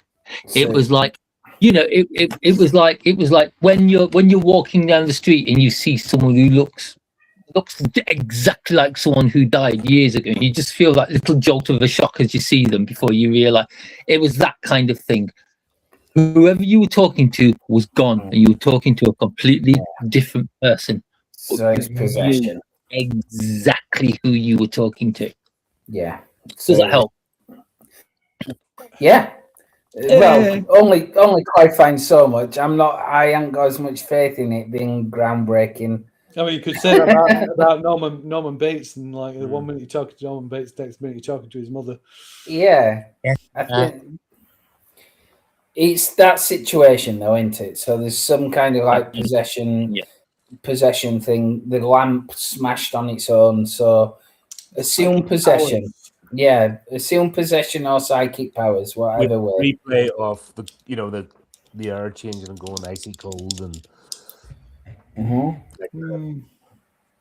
What are we going to do about that, and what are we going to do about stopping this haunting? That's the that's the thing. It would be it confirming, like one way or the other, who it is in the cell is interesting. I'm not sure how. It doesn't get us anywhere, but it's interesting to know. Yeah, I agree. So what? Maybe we just go back to the scrapyard and just like talk to. We're gonna have to talk to who. What's it? Just like talk to him. If anybody will tell the truth, it's going to be that. I suppose there's only one person. It's hard to know who's telling the truth. It's either that or put his lives online and actually investigate it and hunt round.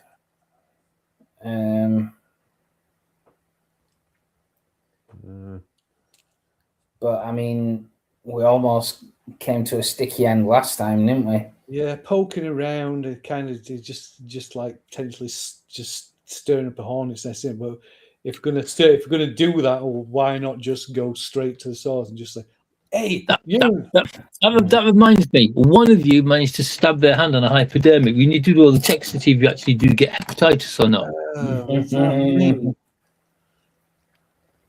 No, I'm joking about that. I think that was me, wasn't it? There was only one needle. You mean a while ago? It was me when he was going through the old school bus. Yes, it was. Yeah, it wasn't me.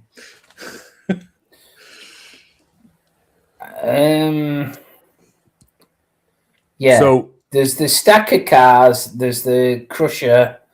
We don't want to go into stripping shed because we nearly died doing that. Let's sit in the middle of the crusher and have a sail. Yeah, yeah, what could go wrong? yeah. But But we'll get a conclusion, that's for sure. I mean, short of having a seance, I'm not sure what else we can do other than investigate physically, because we don't know shit about exorcism, and we don't even know. We presume we're exercising the woman, like you said, because there's no kind of messing about with the son, but we don't know anything about it, so we can't do it. So that's not an option. I think I can't see another way around it. We're gonna have to seance or investigate. If we go to the father and basically that we're trying to solve his murder, Yeah, and act as if we're on his side. We want the truth. We want justice. Possibly, I mean, he was murdered. he was as evil as a person as he was. Yeah, He was murdered. Yeah, but that's what I said. We disregard that, as in we don't act on that part. We act as if we're here to get justice because we heard it was heinously murdered, and so his wife could sneak off with her boyfriend. And we'll put that to him through the seance and see what happens. As unfortunate as that would be, that would be the law, wouldn't it? I mean, that is the law. Yeah. Regardless of the situation, it's still a murder. Yeah, but I mean, we act as if we're on. That's what we're here to do. So we're saying, are you there, Sydney? Give us the sign on how to destroy her. No, it's right. We heard you were murdered. Your wife, your hussy of a wife, sneaked off with someone, and you paid the price. How do we help you get vengeance? Yeah. Vengeance. Bring them to the crusher. I think you've been murdered. How do you get no? How do you get a villain? Right. Yeah, we either get tied to the chair with the sharks with frickin' lasers, or we act them. We act as if they're their side, so they tell us their devilish plan. That's where I'm going. I think their plan is to get him to the crusher, isn't it? Yeah, but the wife is dead. That's why we need to get him to tell. What does he want? The wife is either dead and possessing the daughter, or she is or she's not dead and she's in the asylum. Either way, probably wants to get her to the scrapyard and kill her. Yeah. Well, we know that she's not physically in the asylum, don't we? From deduction. But she's possessing. I mean, she's possessing the daughter, the Kevin, Susan. Then that's both eggs in one basket, isn't it? Yeah. Her is there regardless. Is that person regardless? So rather than us going, oh, you're a bad person, you deserve this, but I'm like, we're here to solve your murder. You were unjustly killed. Your wife never loved you, and like, how do we help you? And we'll go that, because then what we want to do is get him to basically tell us what he's trying to do, and then if we can get him to manifest, and maybe where he manifests will be the heart of the. He'll manifest from the heart of the haunting. We don't know that. We don't. What else have we got right now? Yeah. I like your plan, Cole. I like it. I like. Yeah. Yeah. Let's go for it. I don't know, man. What's that could happen? I like the cut of your jib.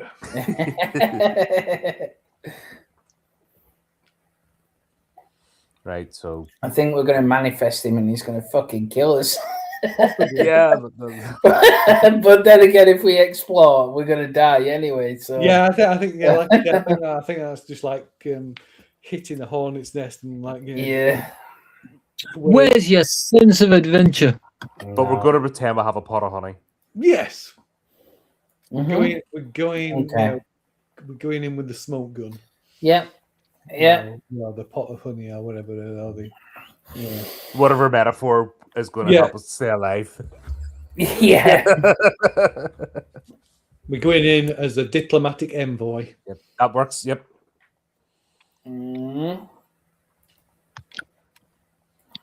Yeah. You're all going to die. Yeah. Yeah. I mean, it might get some answers. So, because I haven't got any yet. No, that's not do this. Let's not do this. No. I think in front of the Crusher. Let's not be wimps and do it. Let's do it in front of the Crusher. Why not in the Crusher? I mean, I think we should do it in the Crusher. Set up a table. In the Crusher. Oh, dear. That would, is there be, anybody like, there? that would be a bonkers thing to do. That would be a mad thing to do, even if there wasn't ghosts involved. Yeah. That Yeah. would just be like, Oh, dear. Yeah, it's just asking. yeah, that's just ask. We deserve our fate if that's what we're doing. Yeah. Be like, Balancing the table on top of the little, the fucking wheels. be Debs. Well, there was this group of investigators that were killed in this freak accident on the Crusher. hello and welcome to this year's edition of the Darwin Awards. Yeah, let's do that. Okay, so I'm sure whatever you do, it'll all end up fine. I mean, I still think we should.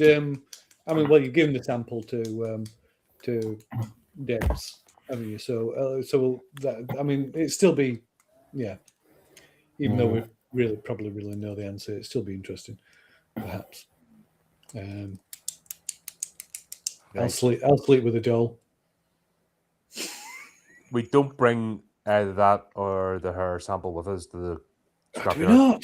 No. Oh, I wanted to We're be. pretending. No. That might be for the second trip if we survive. I did because it's just thought it was the thing about it being there was a subtle hint that might have been not accidentally dropped about like a psychic anchor, a connection. It might be useful to have it. It certainly stirred him up, that's for sure. If It would. Oh, the doll then. Okay, right. Maybe not the hair then. The doll. Look what he's done. Look what she's done to you. Look. Yeah. Okay, right. That's right. Okay, so we're going to work there. And then we burn the doll, which is definitely the heart of the haunting. Get him to possess the doll. Anyway, okay. Yeah. The doll. Yeah. I'm going to sleep with the doll. Yeah. I'm going to put it under my pillow and sleep. That's sounds like a crazy idea. So It does. I am literally going to do that. I'm going to put it under my pillow and go to sleep, and then wake up in the room next door to Susan. Lovely.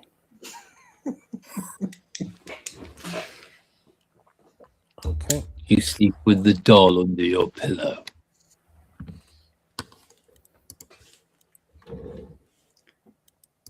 That's me. I'm waiting for confirmation. You sleep with the doll under your Yes, pillow. I am doing that. Yes. Yeah. Well, I wasn't kidding. Right. Who's everybody else sleeping with? It's myself. Yep. Jammies, cup Yeah. of cocoa. Cup of cocoa, packet of jam. I'm sleeping with a packet of jammy Dodgers. Yeah. Under your pillow. No, in my face actually, but yum yum. Tickle.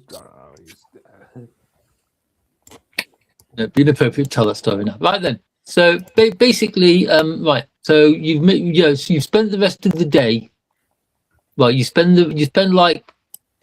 presumably you go to sleep before you make all these plans, right? Yep. Yeah, this is our daytime plan. Yeah. Timeline wise, you've made all your plans before you've gone to sleep. Yeah. Okay. Yeah. Okay. Sure. Okay. And Simon has revealed that he is sleeping with the doll under his pillow. Yeah. Right then, okay.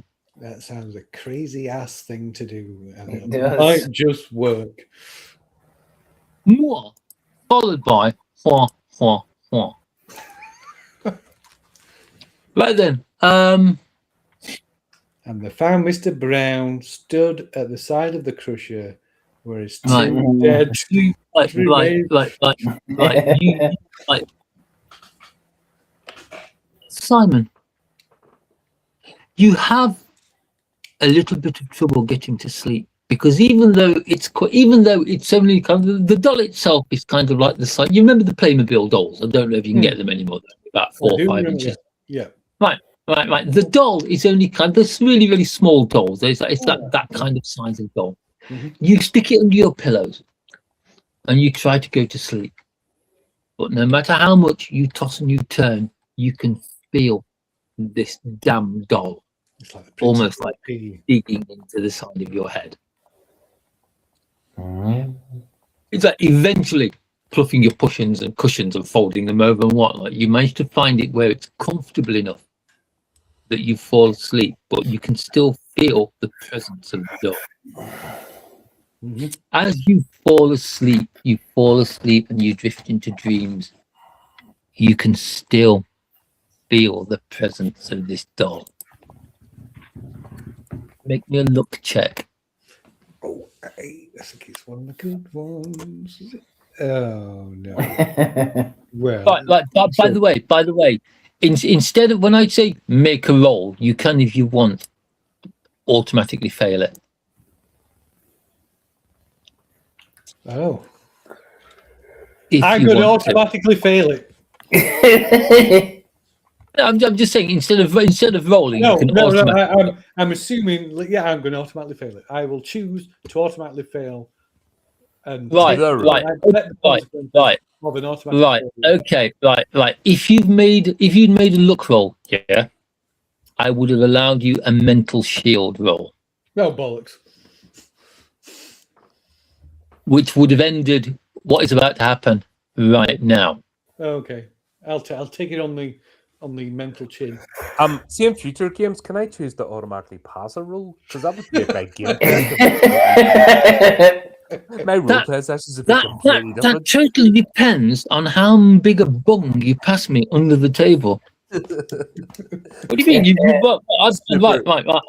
I do when the situation merits it. Let you pass roll. I Super just don't duper tell you Davy what Shado rolls are gets when you're split doing. under.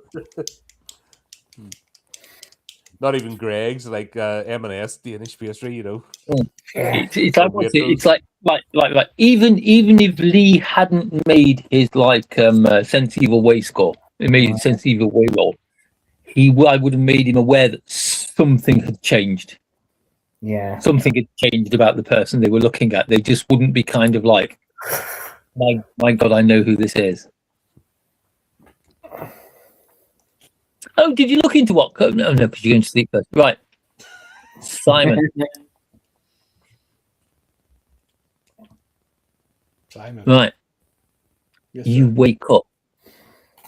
You wake up covered in cold sweat, but something is wrong. You're not in bed.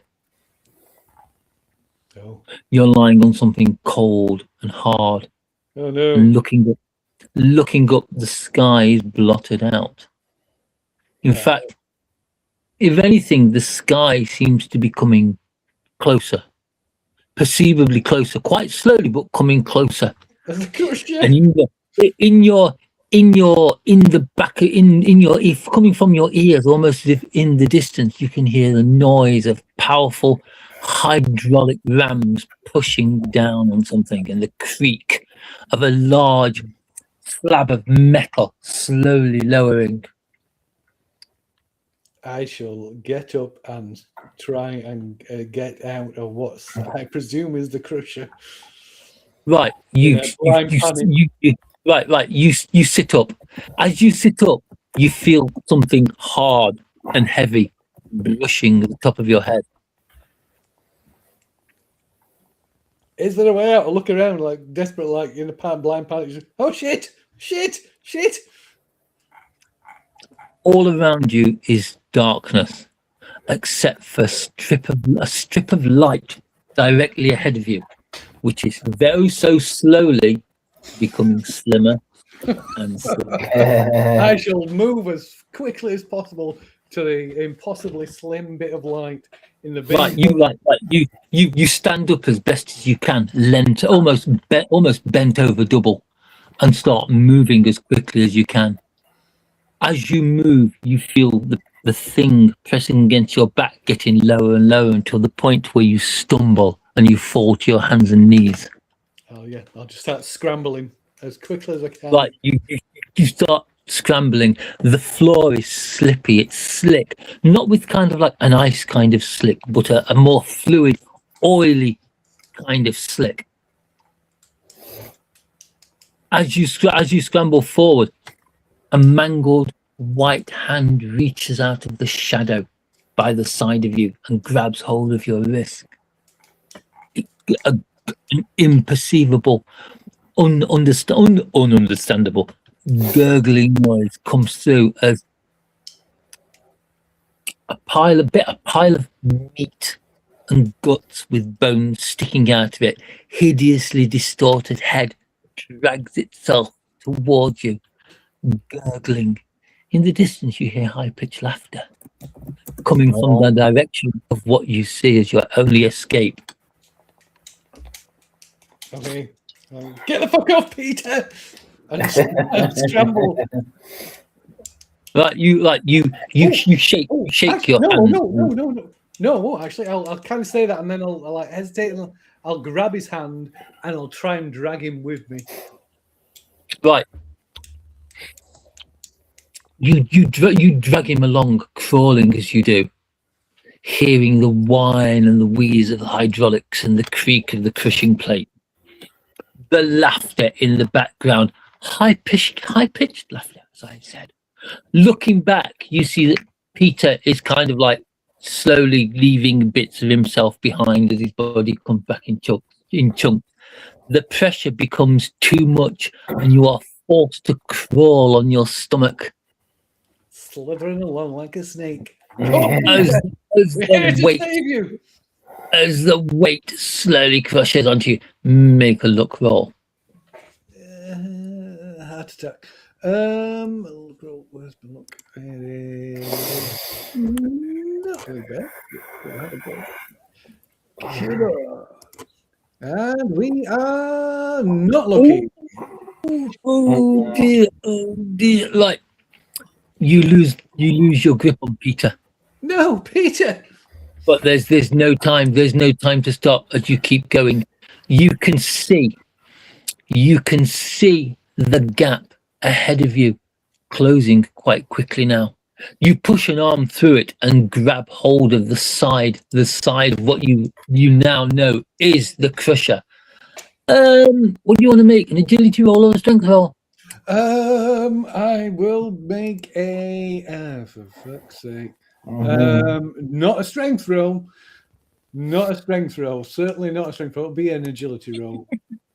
Actually, grab hold of the kind of twist round and try and get as good a grasp as I can, and kind of wiggle and slide out on all the gore and filth and slime. Or maybe not. Right. You manage to get yourself halfway out. You've twisted yourself around. You're facing upwards in the sky as you feel the crushing plate bite. Oh, Quint. Cutting off your movement, you are now pinned. Not The quite pain. the corner exit. The pain begins to increase. You kind of feel your spine snap. You feel your rib cage crush. Suddenly you're short of breath. You can't breathe. You can't even scream. You feel the pop. You feel the pain increasing, the pop as your hips are crushed. Your legs spasming as the bones break. Then there is the crack as your spine shatters and all the pain below your rib cage disappears. You feel darkness billowing around you. You open your eyes widely and your head flops to one side. The last thing you see is a pair of red heeled shoes. Oh. And then you die. Oh. You wake up screaming. You wake up screaming, hissing yourself with fear. You jump out of bed and pat yourself down to make sure that everything is exactly where it should be and like none of your bones are broken. Your pillows have moved. The remains of a shattered doll lie under your pillow. Oh. Its face is a wicked, wide, evil grin. Oh. I shall sort of stagger out from the bedroom and grab the nearest half-empty bottle of whiskey and chugging that. I shall stagger into the shower and just stand there shivering in the shower, even though it's on boiling hot. Would anyone else like a nice dream to go to bed with? No. No, you're all right. I choose. Yeah, because we don't have anything. We don't have any conduits or anything like that with us, so No. No. Well, in that case, you have lovely, nice, lovely dreams. sheep jump over the fence and that and just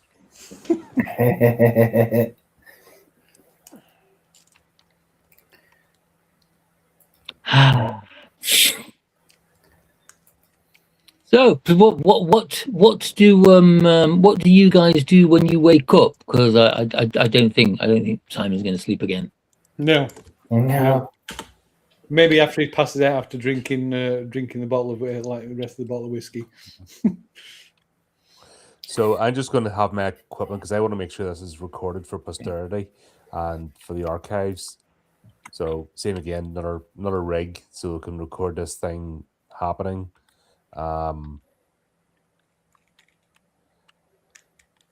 What other ways of can we connect directly with Save? Or does it all have to go through Dan at the moment? Are we still like initiates, noviates, or what? Yeah. At the moment, your only contract with Save is through Debs, but you have got like you've got like the phone number, like the email address, Facebook, Twitter, currently known as X. You've got all those various links for. No, it's 23, so it's still Twitter. Twitter, still known as Twitter. You've got all the various like social media and phone links and whatnot. So you've even got the one of you think you will use it. Microsoft Teams. This is a horror. It is. Well, I use all kinds of horror, including Microsoft Teams. We'll be running on Windows 11 next. That's a freaking horror show. So basically, I've got to look at forums, paranormal photography, and see who else is out there, gathering evidence. Obviously, I've got the standard and I've got infrared, but I want to know what other methods have people used because I want to get this from all angles. Like I said, I want to record and then to be an archive, and I want to know what people use out there in the Save sphere, what's worked in the past, and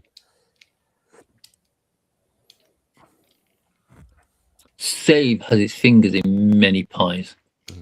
It's like if you can think of a news group, they will use it. We're talking like all the major newspapers, all the major news outlets, Reuters, Al Jazeera, you name it.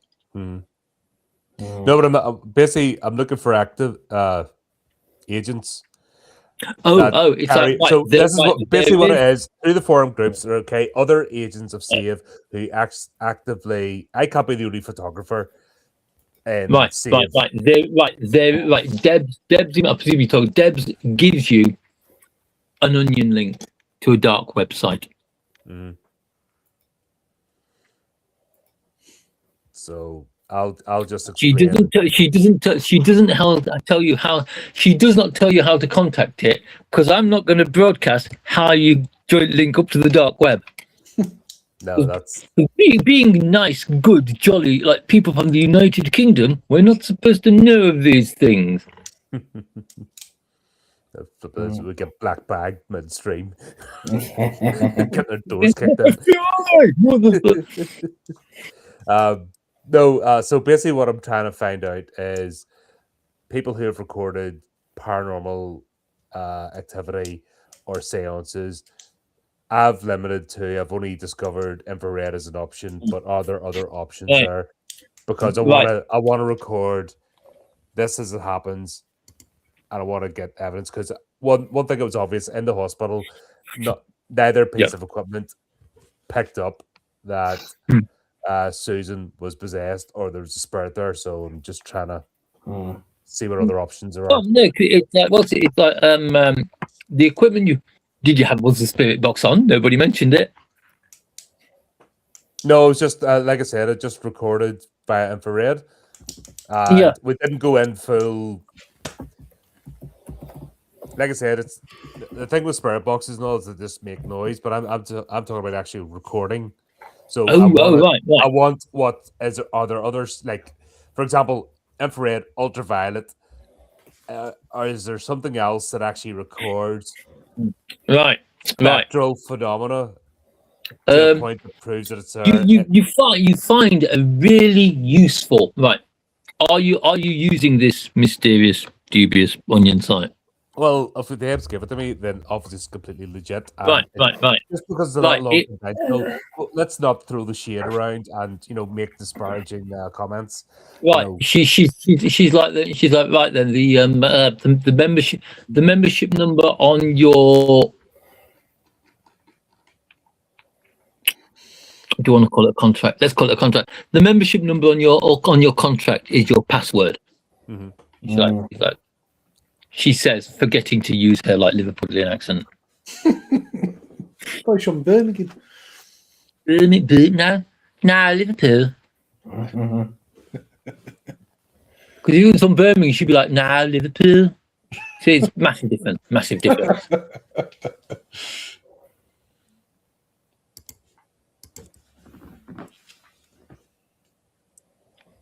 So she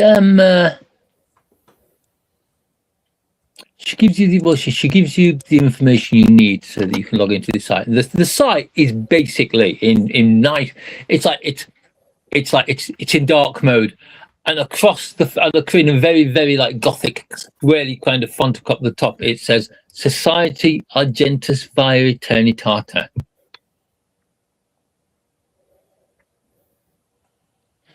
And then it has it's a fairly kind of 1980s kind of menu system, but you find your way around it, and you find a really really useful section on filming unknown phenomena, and then it splits up into things like ghosts, flying saucers, something called a mean old neighbor lady.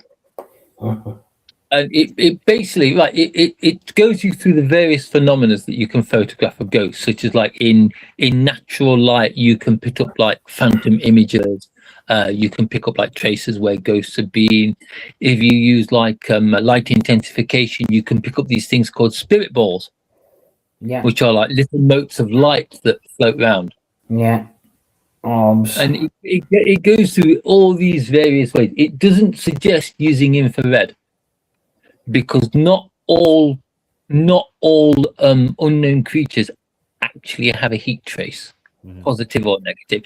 It's like if you're in a haunted environment, you can use, if you're in an environment you think is haunted or you think has some kind of spiritual activity, you can use an infrared camera to film things such as temperature changes. etc., etc. Ectoplasm. Ectoplasm tends to be very cold. So, like, you can film ectoplasm phenomenon. Only the thing is, being the fact it's infrared, it will be kind of like blobs and not very detailed. Right. They recommend they recommend being the fact that no sales and things take place in the dark or in low lit conditions using light amplification. They tell you not to. No, they tell you to use light amplification. Oh. It's like most seances take place under like low lighting or candlelight. Mm-hmm. They're saying light it up like a Christmas tree. Right. Right. Okay. So that's them. What I'll focus on. I'll have I'll get my daisy chain of tripods and lighting.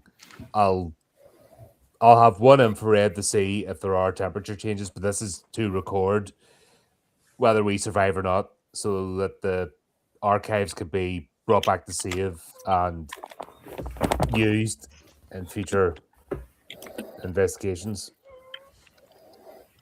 And also, if I do pick up something, I might get some brownie points, and who knows. So, Or extra money, maybe. Yeah, that goes along with that coup and DOS, Can't have it. Still, a photojournalist always looking for that perfect shot, Yeah. that scoop. Yeah. Can't get it anyway, so long as it doesn't interfere with my peculiar oil burners, my Mike Oatfield's Moonlight Shadow as my ambient track.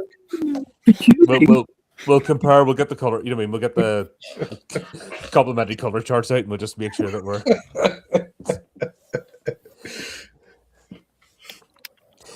'Speak to me. 1930s flash.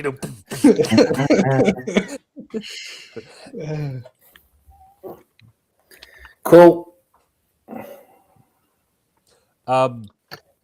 That's just about ahead of 11. I'm just wondering. Yeah. Yeah. May as well It's stop it. Right. If we start out tomorrow, the next time we start out, we shall skip. We shall skip the briefing with Debs.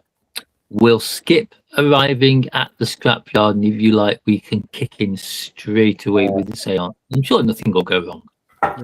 Sounds good to me. It'll either be really insightful or a very short session. Yeah. Could be a YouTube short. The end. With a very traumatized Simon Brown. Simon Brown, he'll be there laughing at all the memories he has of this thing in the room next to Susan. Oh. Full tumbler of whiskey. Yep. Mike Oatfield playing Petula. Yeah. All right, there we go. That was fun. I think we managed to confuse ourselves every time we get a information. Yeah. We just managed to go around in full soap opera circles. And do you know what went wrong? We talked about Twin Peaks before we went live. Yes. A, that's why we were half an hour late. Yeah. And B, that's why we can't solve anything because I think we're now late. One of the alternatively sane people in the asylum grabs hold of you. That's why we were grabs hold of you, whispers in your ear. Why was there a fish in the coffee percolator? No. That's why we were the second half an hour late. Sorry, the first half an hour late was because we were just talking shit. Talking about Twin Peaks, and we were trying to start the game, and then somebody mentioned Twin Peaks. That's for the second half an hour. Yeah. That was your fault, Lee. It was. The problem is instead of like saying right then meet for 8 o'clock, we need to say right meet for 6 o'clock because that gives us 2 hours to get all the garbage and gossiping out of the way.